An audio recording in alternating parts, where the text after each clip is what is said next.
That's okay. Okay. It's Desert Lady Diaries, so it must be Tuesday, but then you're probably listening to this on a Wednesday or Thursday, so it doesn't really make any sense for me to say that right now. I'm Dawn Davis, your host of Desert Lady Diaries, and today my guest is Megan Hutch. She writes and performs beguilingly dark folk ballads that tastefully tear the hearts out of her audience. Her new EP, titled Alchemy, featuring violin and piano from Bobby Fergo, will be released along with a music video premiere filmed live on location at First World, November 18th. And for those of you listening who may not know what First World is, I will put a link in the show notes so you can check out. It's a super cool place. Also, Megan is featured in the upcoming documentary Joshua Tree on Film by Casey Kiernan, and I will also put a link to Casey's site because he does some photography workshops in the park, and that might be fun if somebody wanted to come and do that. So welcome. Thank you. You're welcome. Tell me, how long have you been a permanent resident of the desert? I'd say it's about 3.5 years, probably right on the mark there now. Okay. Yeah. That's interesting because when I met you for the very, very, very first time, before I moved here, I thought you'd only been here a year. So you've been here a bit longer than I expected. 2014, yep. Okay, yeah. Wow. Yeah. Great. And what was it that made you decide to move here? Or let's back up. Sure. What was your very first encounter with the desert?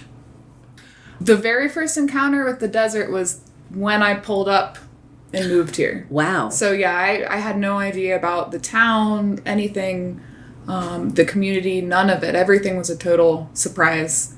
Okay. Yeah, I got a brand new experience every day. No kidding. Yeah. Okay, so then what was it that made you just pull up here?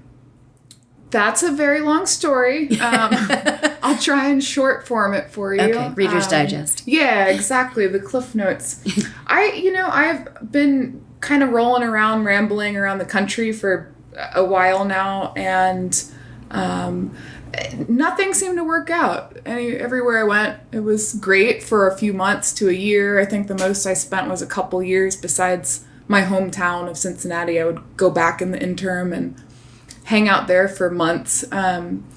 But I spent a lot of time on the road, probably the past decade. And,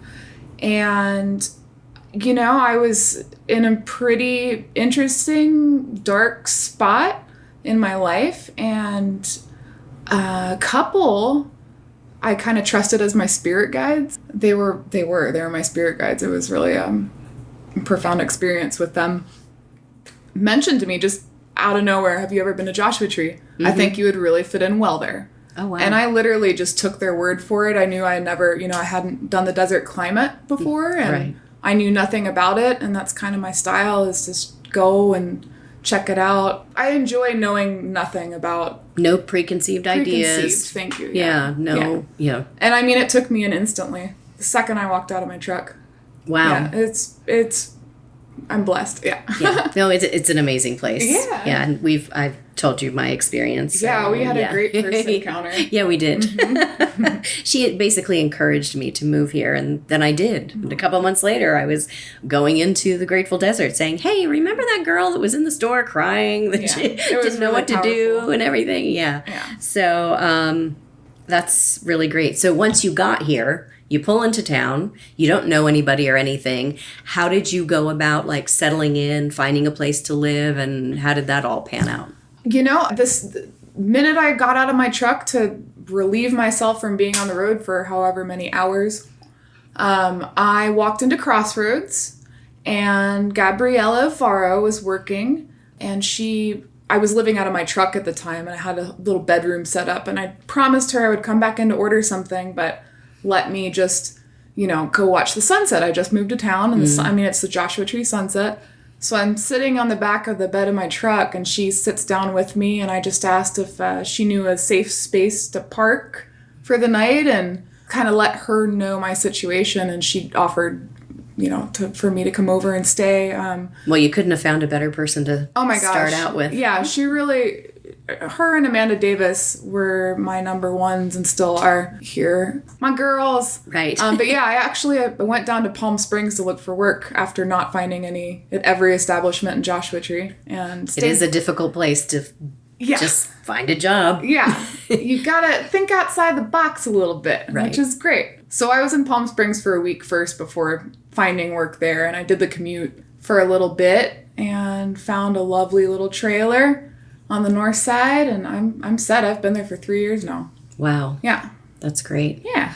And while you were on the road, because you are a songwriter, was a lot of that happening while you were on the road all that time? I mean, yeah, songs are always being written. I mean, songs, prose, poetry are always being written, journaling, letters, constantly. What I've kept from it, just a handful, snippets. But definitely, yeah, there's a reason, I think, why writers maybe seek the open road, because it allows a lot of room for expression, in my opinion, anyway. Mm-hmm. There's not much else to do. You got to keep yourself busy somehow. Exactly. Yeah. And being on the road for that length of time, then, it sounds like you're probably a very self-sufficient person, a very independent person. So I often ask the question to people who come to the desert, do you feel a sense of isolation here? And do you? Yeah, definitely. I mean, that, honestly, that's the reason why I moved here, though. I needed to be away from just so many things. It's like overstimulation out there.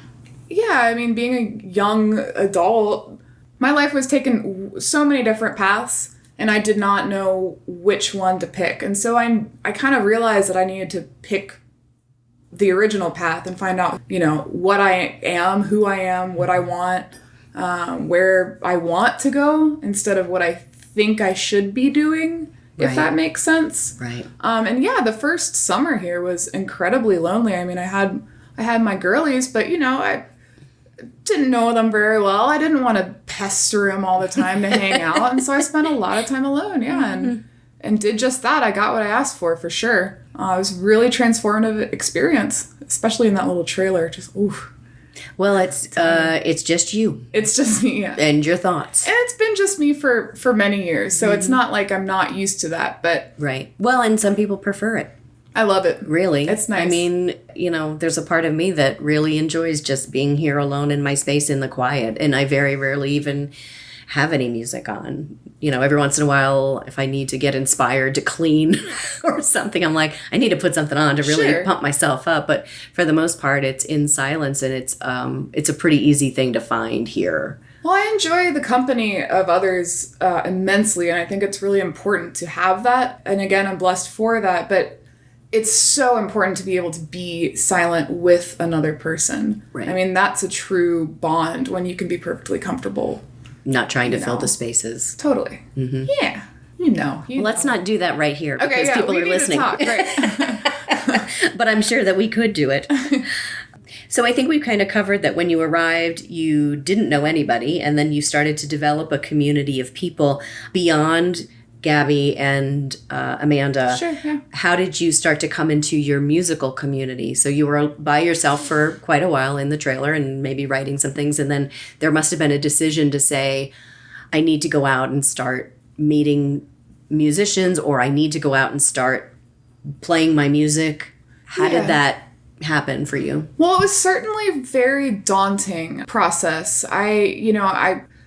There are so many amazing musicians here, and, I just enjoyed seeing all of them and making contacts that way, not necessarily to play with them or anything. Yeah, it was a really daunting experience. I met a man, a friend of mine's father, and M.T. Robeson, and we were sitting around playing some guitar one day. I showed him one of my songs, Whiskey Town, and, he said, you got something there. Why don't you play out a little bit? And it was encouraging, and I just started. He and I played a show together, just solely covers at the Saloon one night, and I started going to Teddy Quinn's open mics and putting my little toes in the water there, and just got more comfortable, Right. Got more comfortable in my own skin and with my own voice. which I go back and forth with. I'll take 6 months off and not do anything if I don't want to. It's just, there's no sense in pushing. Yeah, I feel like a lot of musicians feel like they need to sell themselves constantly, which is great if you enjoy it. Go for it. And there is a total part of me that loves that process as well, but it's not everything. If you're not enjoying what you're doing, you're not going to put out a product, or a vibe. You're giving people a piece of yourself. So you might as well enjoy that process and put your best face out there. Right. There's no rush. No. I'm not worried. I'm just entered my 30s, and when I remember being 25 and thinking, oh my God, I haven't made it yet. Oh no. And I'm so glad I don't have that feeling anymore. I'm not looking for that. It's just, right. it's about so much can change in a few years and a few songs later. Yeah, I'm always going to be doing it. Right.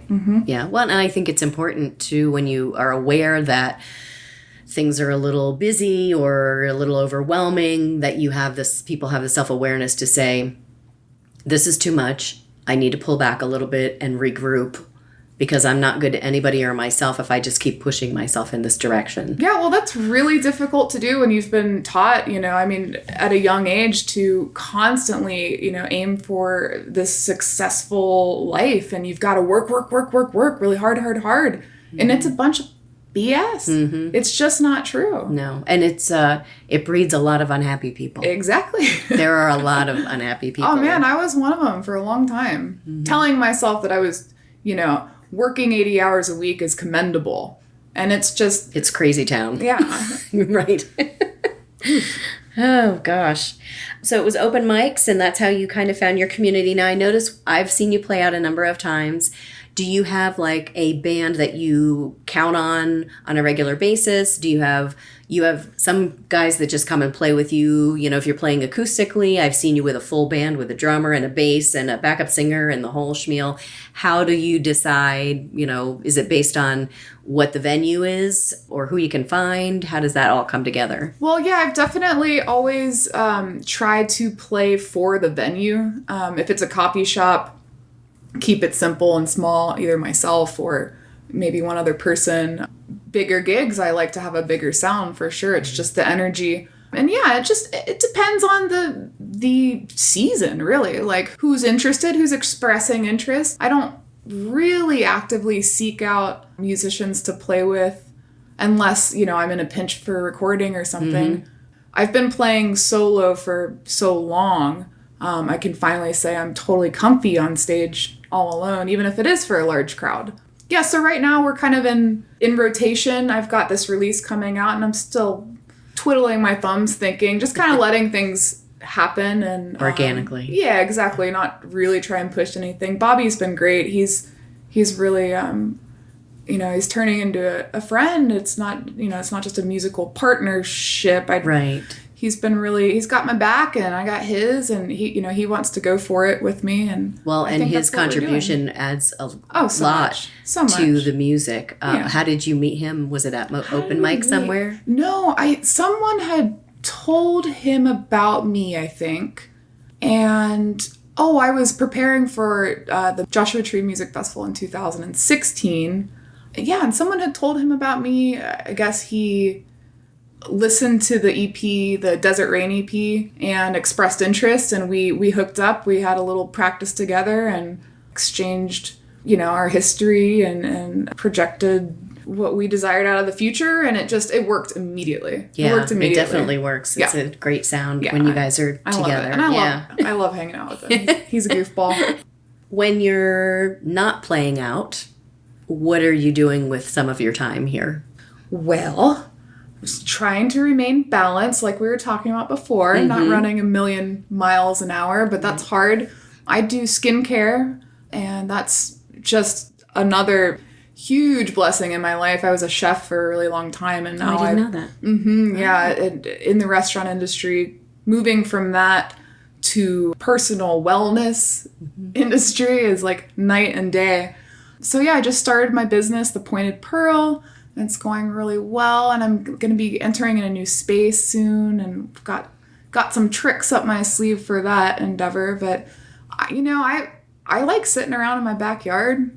I just got a pool. Oh, nice. Yeah. Read a lot. I haven't had the internet since I moved here, so I've got my little phone, but you can only look at that screen for so long. So just reading and hanging out with some beautiful women. I've got a lot of women in my life right now, and some of them decades older than me, and it's been really interesting just getting to know myself through other people, I guess, out here. Well, there's a lot of experience there. If they're decades older. Oh my God. They've been there, done that, and you can either learn from that or identify with that. And that's, I think, one of the things that I'm hoping with this podcast. I mean, at some point, it may, go beyond just what is here in the desert. Oh, yeah. But I think for anybody listening, I mean, people listen for different reasons, but I think ultimately one of my goals would be for women, say my niece's age, who are, 17 to even mid to late 20s,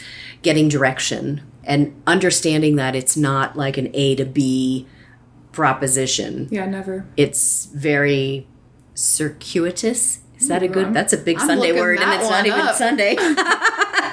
But it's not just I leave high school, I go to college, I get married, I have children. It's not traditional like that anymore, and it hasn't been for a long time. Yeah. But for some reason, some of us still hold on to those norms, I guess, if you will, and it makes it difficult to break out of it. Yeah, I think a lot of people are still doing it, and expected to, again, it comes down to that, I need to be successful. Now, depending on how you were raised, it means a different thing to different people. And that having a eclectic group around you, I think can be really beneficial and influential, to young girls and boys. And there's just so much to a person. Right. There's just so much, and you're never going to get through all of it. And, time goes by so quickly, it might as well try some of it. Exactly. I think. Whether you think it's going to work or not. And failure's, failure is, you need it in your life. It teaches you so much. And I think a lot of people get shamed pretty quickly about the whole failure thing. And it's just such an important aspect of being a human being is acceptance. Right. And if that happens to you early enough, you get yourself into a situation where you're afraid to try everything. Exactly. Everything you do must be perfect because that's what's rewarded. Yeah. But at the end of the day, you're essentially like a robot and a yes man, and you're not really living your true, authentic self. And have no idea that you're not. Right, and you exactly. wonder why you're so unhappy. It's, Right. And I was there. I mean, I'm not trying I've been there too, 20 years in the corporate world. Yeah. I hear you. Finally needed to break out. Good for you. Have there been any kind of new things that you've tried since settling in, or things that you want to try, kind of desert-related things? Well, I tried, my thumb is not so green out here. I've been attempting gardening, which I've done, in the past, a different climate. So I'm going to try again with that. Yeah, I don't know. I've been hiking more here than I ever have in my entire life. That's great. I don't want to try bouldering. I'm not interested in that. No, me either. No. I like just hiking or walking. Yeah, I don't know about desert-related things, but I've definitely taken to dancing lately. I've never danced before in my life. Or I've never been comfortable, I should say. I've always danced, but I've never been comfortable doing it. And something just changed recently for me, so I'm going to start taking dance classes. And that's fun. Yeah, there's a lot going on. I want to do some sewing classes with a friend of mine. There's a lot going on. I don't know if you, Bianca Stoker, her interview hasn't come out yet, but she talked about something called the Desert Adventure Club. Never did. What they do is they organize events around making things. And I noticed that our friends over at Joshua Tree Candle Company, I think it's coming up, of course, it'll be over when this podcast airs, but they're doing like a make your own candle sort of workshop. There's another one where you're making sandals. And I can't remember what some of the other ones, but they're all interesting and different, learn how to make something kind of thing. So Desert Adventure Club. Yeah, I'll if check you're them looking out. for something fun Is it to do. kid friendly and things, I'm assuming? That I don't know. That would be great. I'm not sure, but check their website. I will. I didn't dive into it too deeply the other day because I was trying to stay focused. Yeah. It's easy to drive down this black hole of the internet. Indeed. And all of a sudden it's 3 hours later and you're like, what have I done? What year is it? If someone were interested in moving to the desert, what would some of your recommendations to them be? Oh, goodness. I mean, where do I start? Carry a knife, a pair of boots, a hat. No, I don't know. Water. Yeah, I think that everybody's got to find that out for themselves. Again, like I like going into the unknown. I don't know. Just planning can backfire so much, you know, it really can. But I guess just be prepared to not be as stimulated, you know, by outside big city stuff. But, you know, that's kind of stating the obvious, I guess. And at the same time, there's a lot going on here. So it's not a dead desert. Was there anything when you moved, let's say, that surprised you or challenged you that you weren't ready for and thought, wow, I wasn't expecting that? No. No. I don't think so. I mean, except for all the internal work, honestly. It was all internal. It was all the strange psychic, you know, weird phenomenon that was happening inside of me. But in terms of outside element stuff, I mean, for me personally, no. I mean, nothing I can think of off the top of my head. Just prepare yourself to, you know, take time for yourself. I don't know. I still wish that I was at a certain place, you know, mentally or, you know, in the community, the music scene, and it's, you know, you're always going to wish you would have known something, I guess, but am I making any sense? I think that really if you have a desire to do something, anything, whatever that is, if it's moving to a potentially scary place, which is what I guess, you know, maybe you're saying is that it's unfamiliar territory to a lot of people. Or people coming from an overstimulated environment would not expect the silence. I think it's very off-putting to some people. I cried numerous times when I came here, the first couple of times, to just even think about moving here. As much as I love the silence, and it wasn't crying in a bad way, it was so beautiful to me that I just... I could hear my heartbeat in my ears when you go to lay down to sleep at night. And I think for some people that are continually stimulated or overstimulated and they don't even know they're overstimulated. Yeah, exactly. It can be very frightening and they may have an experience that they're not prepared for. Well, if your heart's telling you something, and I think this is what I told you, it's like, because I could see it in your eyes. You really wanted to move here, but there was something that you were really freaked about, totally unsure. And I mean, I get that every day about something, you know, and if your heart is telling you go and your mind is saying, but, it's like, you know who to listen to. I mean, the heart and the mind are going to, for the rest of time, hopefully not, but, you know, for a few more days here on my end anyway, are going to just be in a constant battle with each other. And I just have to keep reminding myself, it works out always. When I go with my gut, you know, heart and gut are the same in my eyes. And or that whole leap and the net will appear. Things will be difficult. Like that's, if I could, you know, source or God or the universe or the mystery, whatever, sometimes I see as like this little toddler that's just trying to, you know, see what things sound like when they fall over or like, oh, sticky stuff. That's fun to play with, you know. It's like life is difficult. And, the quicker I can get over this whole I'm not good enough because it's not working thing, the better off I'm going to be. I mean, if something's difficult, there's usually a reward at the end if you make a commitment to something. Right. You know? And it's funny you should mention that because I, for whatever reason, over the last couple of days, I've been reflecting on me moving here and realized that any move that I've ever made before this one was circumstantial. It was a job. It was a man. It was man lost job, have to move.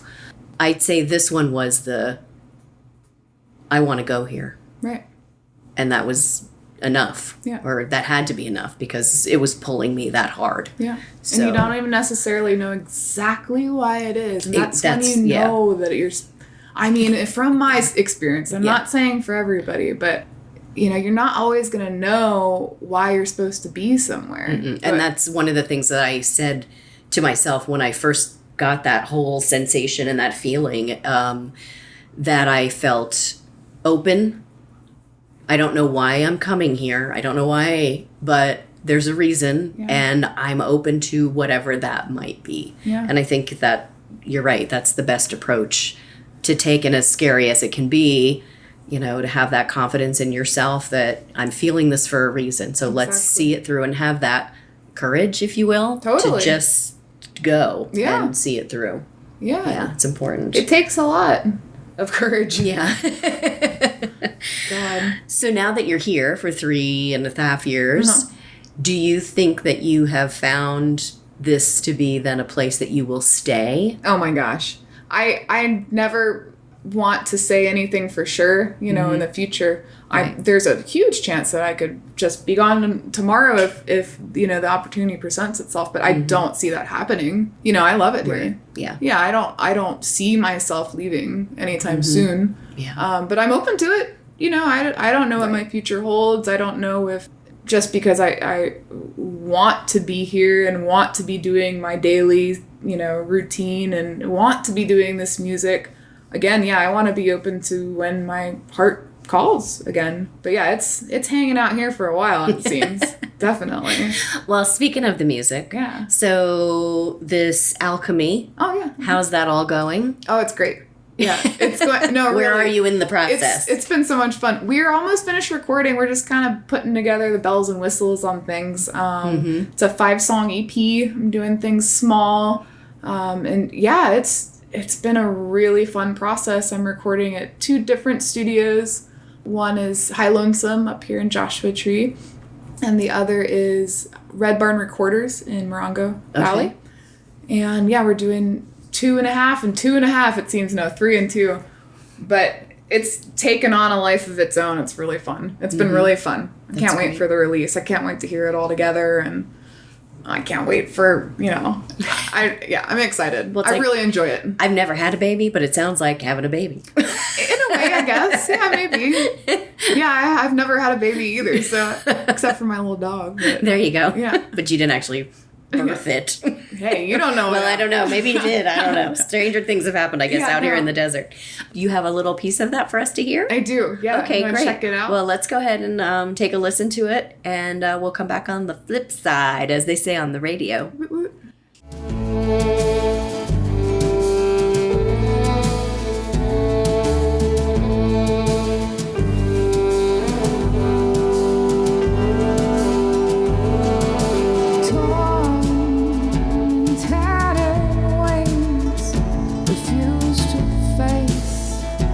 Day to day, violently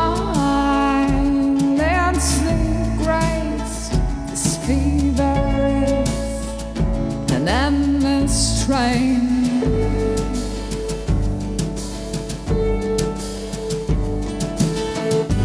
Hurling against the tracks, the sickness hangs like a scorn lying in the room.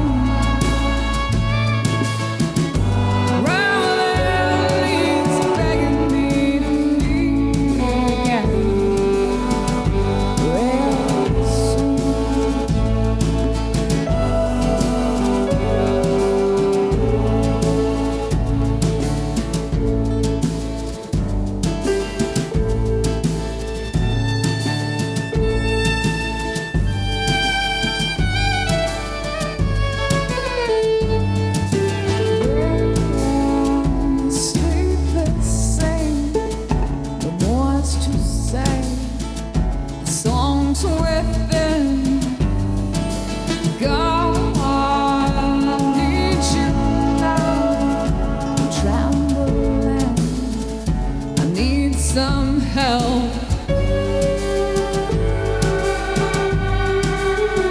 'cause here it comes howling against the tracks. I This fever, yeah, she's got me by the tail, pulling me in even deeper. Well, I'm begging her, I'm pleading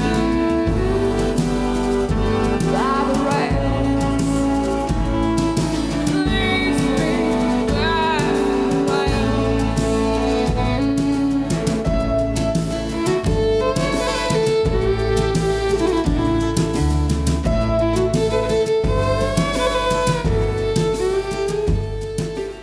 Well, that's beautiful. I can't wait Thanks. to hear the whole EP. See? Yeah. Me too. I'm very excited. Maybe more excited than you. I don't know. No. Can't be. Sheesh.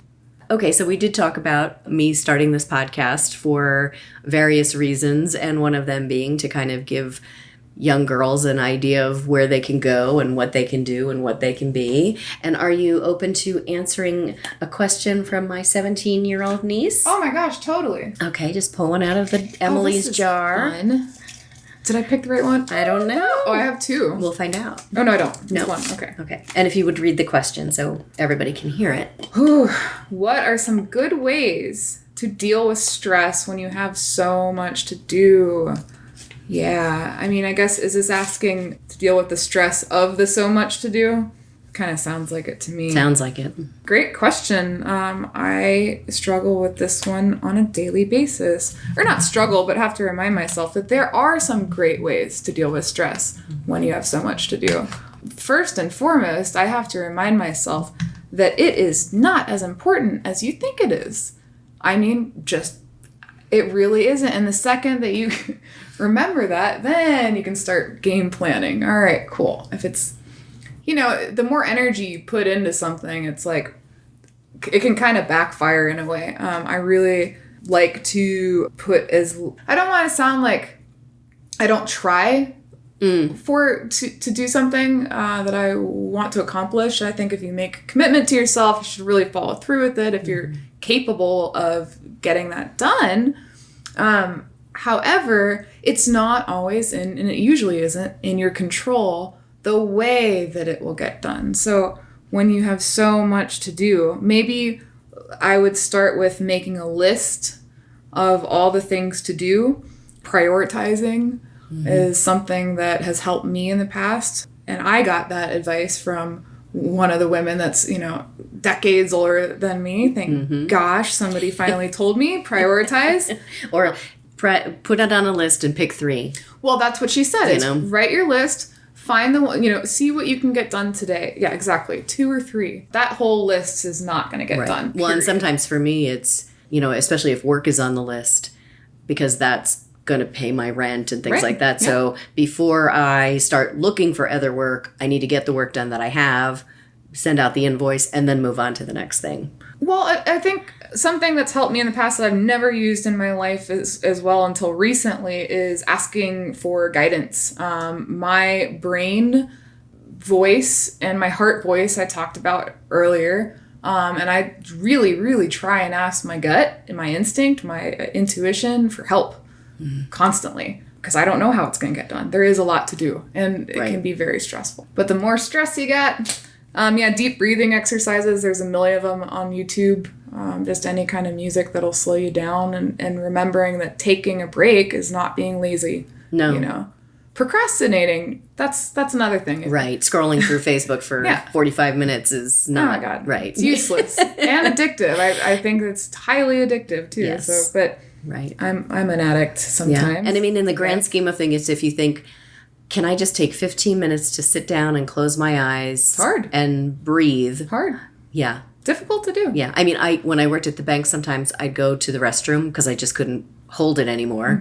And then while I was in the restroom doing my business, just continually thinking about, God, I'm wasting so much time just sitting in here. I need to go work. And I was there too. That's craziness. That's wild. I know. I've definitely felt that before too, working in kitchens. What am I doing going to the bathroom right now? I've got to be on the line. Right. It's like, I know. And it sounds loony to some people, but it's real. Well, we share that commonality. It's real. I hope that's a decent answer for her, because that's a really good question. It's really important. Yeah. Well, So self-care keep in asking. general, is because you can't get anything done if you're just running yourself ragged on a constant basis. Well, you won't get your best work done. You can No. get plenty done. I mean, there's multitasking's great, and you can use it to impress, magicians and stuff. But yeah, it's not going to be good work. No, So absolutely slow not. down. Exactly. So you said in your spare time you like to read. Yeah. So is there anything that you are either reading or listening to or that you want to share that you think it's worthwhile and valuable? Sure, yeah. I'm reading a great book right now. It is on Leonard Cohen. It's called A Broken Hallelujah.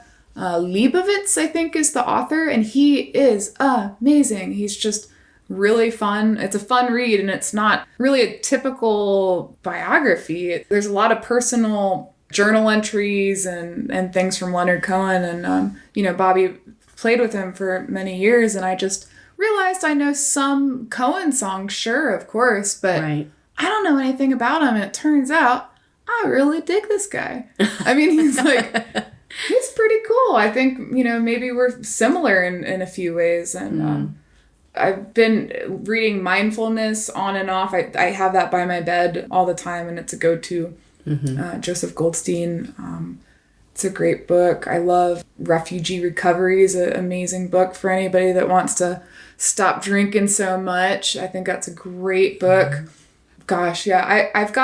I'm the girl with a million books by her bedside that flips through all of them, but this Leonard Cohen one is a page turner. It's really good. Oh, that's good. So that one's got you. Yeah, I usually have a couple. I go see Mel. You know Mel? What's her she has a farm with goats and she makes rag rugs and all kinds of stuff. And she works at the library a couple of days a week. Yeah. No, I should meet her though. Yeah, because I go online. When I hear about a good book, I'll go online and I need to start reserve doing it. that. Yeah. And then I'll just go pick it up over here. And Perfect. I go in and she's like, hands me the stack. Yeah, it's fun going home and having Yeah. they're like toys. Like, oh, Right. What am I going to read tonight? Yeah. Never finish any of them. No. Well, a small amount, but Right. Exactly. that's okay. You Yeah. don't have to. No, exactly. And that's the thing about being an adult then too. If you get into something and you're like 50 pages in and you're like, this is just not tripping my trigger, you can put it away. You don't have to finish it. There's no Yeah. book report due or anything like that. You Thank can gosh. just stop. I never did them anyway. Well, thank you Aw. so much for coming Totally. and Thanks for having talking. me. I'm This was looking fun. forward to this and Me too. I can't wait to share your EP with everybody. And speaking of that EP, where can people go to hear some of the music that you've already put out and just kind of follow where you're going to be so they can come and see you? So there's a few places. meganhutch.com. You can listen, stream live, watch music videos that we've recorded here. I'm on Spotify. You can check that out. Instagram. Stay up to date on Instagram at Megan Hutch Music. And yeah, I'm on iTunes and there's a Bandcamp plug too. So just type the name into the internet and you should find something. It's hopefully not bad. Oh, we'll see. No, I don't think so. I've already looked. Okay. I got all that to Yeah, you got to watch that stuff on your own. Yeah, come to that release on the 18th at First World. That'll be fun. Okay. Music video too. You already know. You read that at the beginning. I did read it at the beginning, but we can say it one more time. It is November 18th at First World, and this episode is definitely playing before November 18th. So mark your calendars now and be there. Thanks again. Totally. I appreciate it. Thank you, Don. You're Love you. welcome.